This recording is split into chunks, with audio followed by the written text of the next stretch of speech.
Voces, parte de tu historia.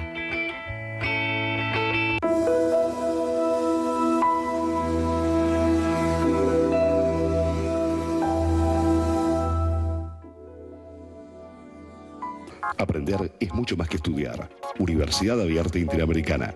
www.uay.edu.ar. El futuro sos vos.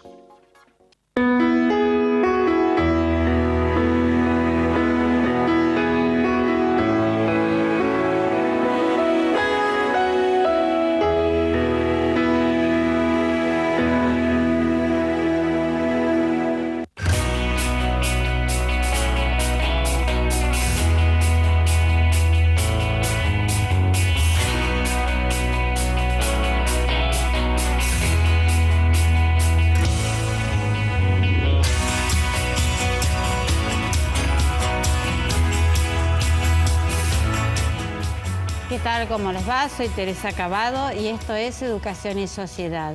Hoy estoy con el doctor Marcelo Rubinstein. ¿Qué tal, Marcelo? Bienvenido al programa. Bueno, contanos un poquito, vos sos doctor en química, y contanos en qué consiste hacer una tesis doctoral, cuánto tiempo te llevó y en qué tema has investigado para llegar a hacerla, ¿no? Claro, en general en química uno se presenta ante un profesor o un investigador planteándole que está interesado en investigar en el tema de investigación de ese laboratorio. Normalmente hay una cantidad de proyectos en el laboratorio, se le da una cantidad de material de lectura al aspirante para ver en qué tema de los que el laboratorio trabaja uno estaría interesado en trabajar. Y bueno, una vez que se empieza a conversar, a discutir, el alumno dice, bueno, la verdad me interesaría este tema. En general, acá en química, el tema inicial, las preguntas iniciales, o sea, los objetivos iniciales del trabajo, ya los pensó el director. Que ser como un tutor sería el director. Sí, es el director de la tesis, que guía al estudiante doctoral durante todo el proceso del doctorado. Y a medida que uno empieza a avanzar encontrando resultados y haciendo descubrimientos o teniendo algunos tropiezos también uno empieza a madurar el tema y a aportar ya sus propias ideas. Entonces la tesis doctoral termina saliendo entre una combinación entre ideas que pensó un investigador ya formado con ideas que empieza a aportar el investigador joven que se está formando. Y de esa combinación sale una tesis doctoral que es un trabajo totalmente original, inédito, y que tiene que consolidarse en la escritura de un trabajo y luego en una defensa oral ante un tribunal de profesores conocedores de ese tema, que bueno, a uno le hacen todas las preguntas que ellos quieran, que ellos consideren, que marcan todos los errores que ellos consideran que puedan existir. Y bueno, ese proceso por lo general demora unos 5 años. A ver si te entiendo, vos te recibiste de licenciado en química, claro, en exactas, sí, de la UBA. Exactas. Y después hiciste 5 años más para llegar a ser doctor en química. ¿Es correcto lo que estoy diciendo? Sí, en mi caso fueron menos de 5 años, pero hoy en promedio lo que demora es eso. O sea, sí. Puede ser que se hagan en 4, puede ser que se hagan en 6. ¿Te puedo preguntar, si no te molesta, sobre qué tema fue tu investigación? Sí, bueno, fue hace tiempo, ¿no? Pero yo trabajé tratando de entender cómo funcionaban ciertos receptores en el cerebro que están involucrados en vías que controlan la locomoción y que están alteradas en la enfermedad de Parkinson. O sea que está muy relacionado con temas médicos. Sí, sí, totalmente. De hecho, yo tuve 2 directores de doctorado y los 2 son médicos. Y ahí te pregunto, entonces, ¿la carrera de posgrado la cursaste también en exactas o medicina? Porque está tan relacionado con, perdona, ¿no? La ignorancia. Sí. No, está bien la pregunta porque es un tema que excede lo puramente químico. Claro. Y es un tema de una disciplina que se llama farmacología, que es entender cómo funcionan los neurotransmisores y los receptores de neurotransmisores que tenemos en nuestro cerebro. Y cómo los fármacos pueden también modificar y activar o reprimir la actividad de esos receptores. Y no, yo mi tesis doctoral la hice físicamente en un instituto del CONICET, en el Instituto de Farmacología del CONICET, pero la defendí en la Facultad de Ciencias Exactas y entonces soy doctor en química de la Universidad de Buenos Aires, habiendo defendido mi tesis en exactas. Y te voy a hacer una pregunta que yo hago siempre.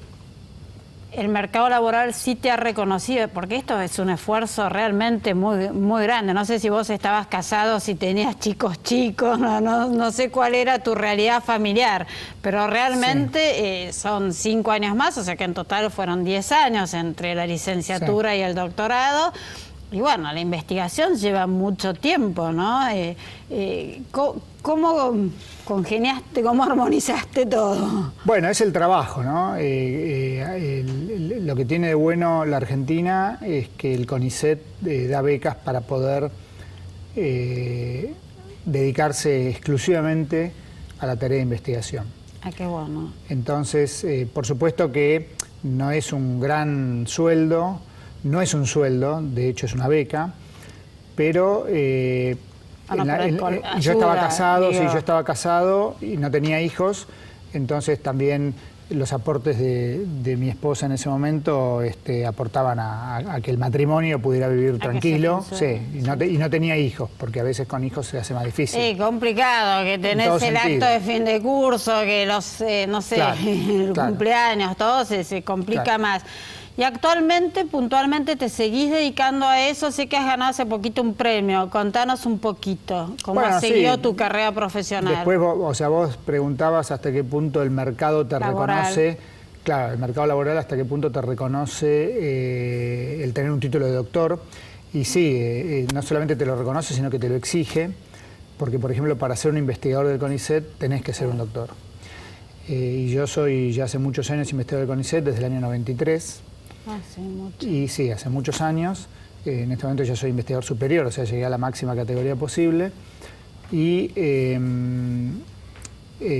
sí, dirijo un grupo de investigación hace muchos años. ¿Sobre este tema? ¿Sobre el mismo tema de tu tesis o has desviado las áreas de conocimiento? Los temas en mi carrera se fueron desviando todo el tiempo, porque un tema muy interesante lleva a otros temas interesantes y un poco es así la vida del científico. O sea, hay científicos que por ahí se dedican y focalizan toda su vida a un problema y otros, dentro de un tema general amplio, vamos modificando un poco las preguntas. Te voy a hacer una pregunta un poquito fea y bueno, contestármela si vos querés. El tema de la financiación de esas investigaciones, porque yo siempre digo que de las cosas que ustedes descubren, gracias a Dios, nos beneficiamos toda la sociedad en su conjunto. O sea, ¿cómo se financia? ¿Cómo lo conseguís? ¿Cómo se trabaja esa parte?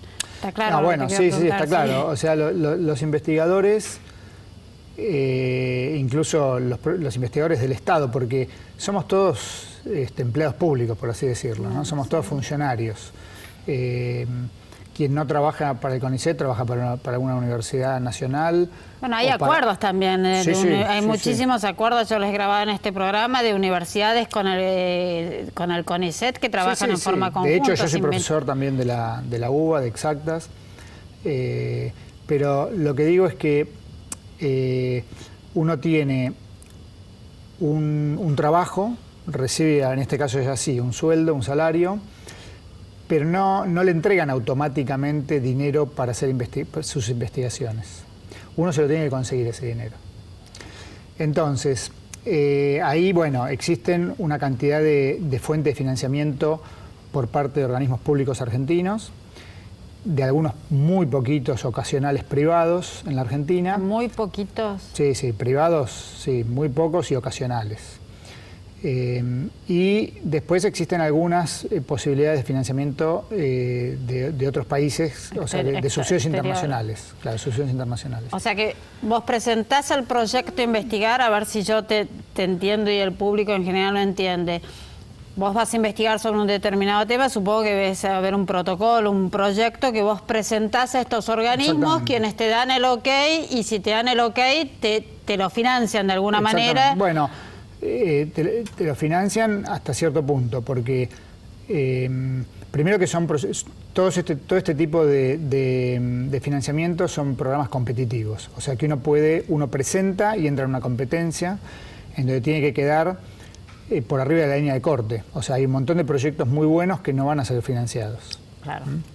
Porque en general hay más proyectos que dinero para repartir o para dividir. Después, puede ser que un proyecto cueste, por así decirlo, 100 y esa fuente de financiación de solamente 40. Entonces a veces necesitas 2 o 3 fuentes de financiamiento para poder hacer una investigación. Es como hacer una película. Sí, te entiendo. En donde, viste, antes de que empiece la película, vos ves quién puso la plata. Y a veces es una sola entidad, una sola empresa que puso todo, una sola productora, y hay veces que hay distintas... En general hay varias. Actualmente. ¿Y el equipo que vos tenés está conformado por cuántas personas aproximadamente? Y más o menos somos 8, entre 8 y 10 personas, dependiendo del momento. En donde hay...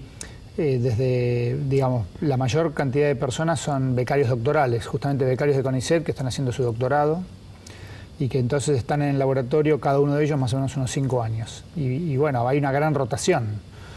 Ya mi primer becario, que se doctoró en el año 98,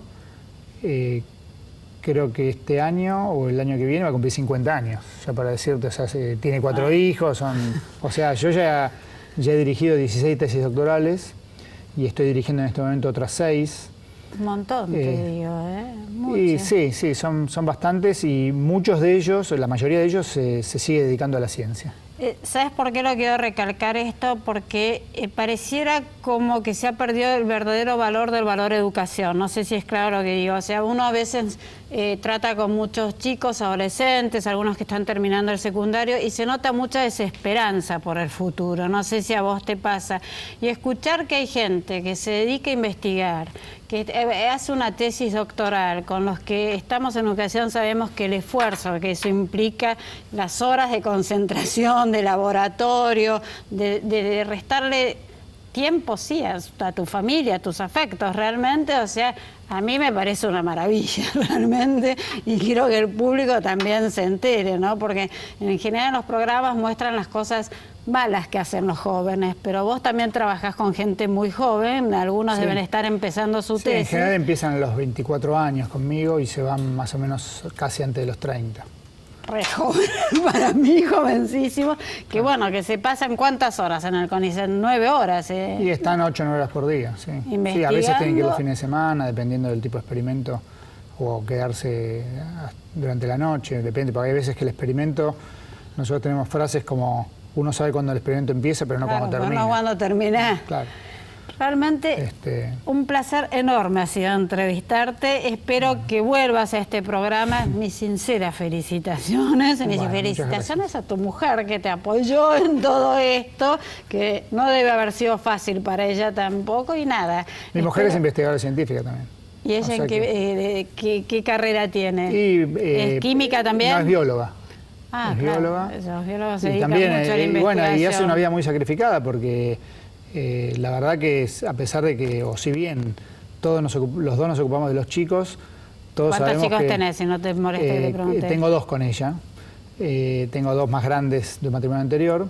La madre le dedica mucho más tiempo por lo general y en mi caso es el caso también a la crianza de los hijos. Vos hablabas de las fiestas, de los disfraces. Claro, porque todo eso alguien lo tiene que hacer. La madre no se pasa una y yo a veces me paso algunas. Sí, es que trabajando tanto, investigando, aparte son trabajos donde realmente tenés que tener mucha concentración, supongo yo. O sea, un pequeño error... Bueno, mi mujer, para poder hacer sus trabajos muchas veces, ella no es poco frecuente que a veces suena el despertador a las 4 de la mañana. Y le digo, ¿qué haces? No, y me tengo que levantar a esta hora porque si no, no puedo escribir lo que tengo que escribir. No, obvio, mamá, quiero... Porque a las 6:30 ya empieza a levantar a los chicos y a armarles la mochila, y etcétera, etcétera. La verdad, un placer enorme y mis sinceras felicitaciones a ambos. Ustedes no se vayan que el programa sigue.